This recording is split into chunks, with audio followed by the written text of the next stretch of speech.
kumuha na pure salt water dun sa Manila Bay, po natin. So, ang nangyari po, bago po kami maglagay ng different kinds of fish, ang ginawa po namin, nag-secure muna po kami, nag-vacuum po kami na ganun karaming tubig para mapuno po lahat ng aquarium. And then, ang ginawa po namin, pinadaan po namin sila ng 5 araw sa aming filtration area. Yan. So, 5 days before that, kumuha po kami talaga sa Manila Bay waters. Kasi wala po, pag nagtimpla lang po tayo ng ordinary na salt water, ang mangyayari po, mag-evaporate po kagad yung salt. Baka mamatay yung mga... Magiging pure water lang po siya. So, we have to get salt water, mga pure salt water, para po sa mga salt water fish. Ayan, ano? Ay, laki!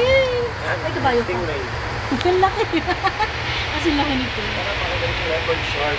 Ayun na yun. Ano yung kuya? Yun yung nakatago sa ano. Yan po yung sinasabi ko po na eel, ma'am. One laki. kind of eel po, yan po yung common eel lang po sa Philippines, yung lace. Lace moray eel.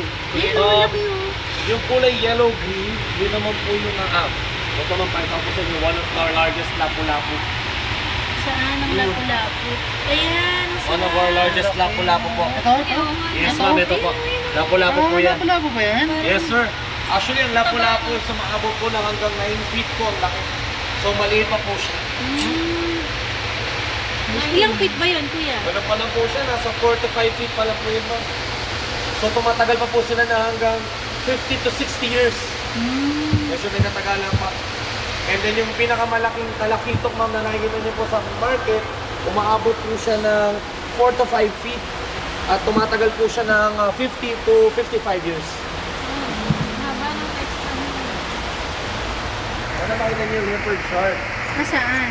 Siya po yung kulay yellowish na may polkadot sa katawan. Hindi ba sila nagkakainan? Kagaya po na sinabi pa ng marine biologist namin, ma'am, kasi meron po tayong mga tinatawag na dominant at saka mga territorial fish. Yung dominant fish, ang magandang example po noon is yung mga shark. So shark, they always eats po kasi galaw sila ng galaw. Dolphin. Hindi ba daw meron fish ng dolphin? Ang dolphin ba? Ang dolphin, ma'am, ano po sila eh, sila yung pinaka number 1 sa pinaka-tame na fishes. Kaya... Ayun, kuya. Puntan tayo dun. Sa kanila yung nag-ano. Yun po yung ating aquanaut. Wow, sarap. Magkakasal ba sila? Hindi po, ma'am. Magjowa lang po yan. Akala ko naman, kakasal dito eh. Opo, actually, marami na po nagpo-propose dyan sa ilalim. Wala pa lang po kami kinakasal. Hello. Minsan po, sinasama pa kami sa kalokohan nila. Wala pa kaming pari na certified diver. We're here. We're here. Anong tayo manonood? Hello. Ano, nakikita po nila kayo. Mali, nandito rin kami sa taas. Asan yung ano, boy? Mga leopard. Wala eh. Wala yung mga leopard.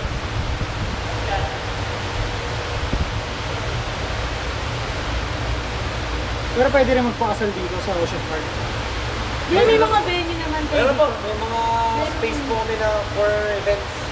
May Pwede rin malaking... nga rin pong i-arkilahin po yung mga mermaids.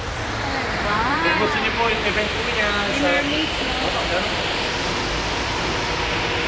Meron din po sa Shark Tank. Kung gusto niyo po yung bilhin niyo po sa Shark. Ayun lang po, hindi ko lang po alam yung ratings. Tapos ng mga golden Thailand. Video ba yan? May Dito kami sa boat ride, last boat ride. Di mag-hold ko mo. Ayun po, one of our largest stingray. Saan? Sa side. Ay, oo. Nag-grass po sila kasi ng air. Anong kinakain ng stingray? Ang pinakamasarang isda sa buong mundo po, ma'am. Galunggong. Anong kinakain Yes, niya? galunggong po. GG. Galunggong po. Galong-galong. Yes, ma'am. Yung iba naman po, maliliit na hipon, yung mga ginagawang bagoong, yung alamang po. And then yung iba na Hindi siya nangangagat ng tao. stingray po. Namamano na po sila ng butat pa. Ibihira po kasi sila mga agad kasi po nasa ilalim po kasi yung mouth po nila. Pero yung shark nangangagat talaga. So tell you the truth, ma'am, sinusubukan pa nga po namin yan, ma'am, yung mga yan. Shark? Kahit yung mga sharks po namin, Ay, kabayo ka. sinusubukan pa rin po yan. Ayun sila, oh. Anong reason ba't nangangagat yung mga shark? May gusto kong magpaganyan, dapat na ganyan na lang tayo. Hindi niya alam.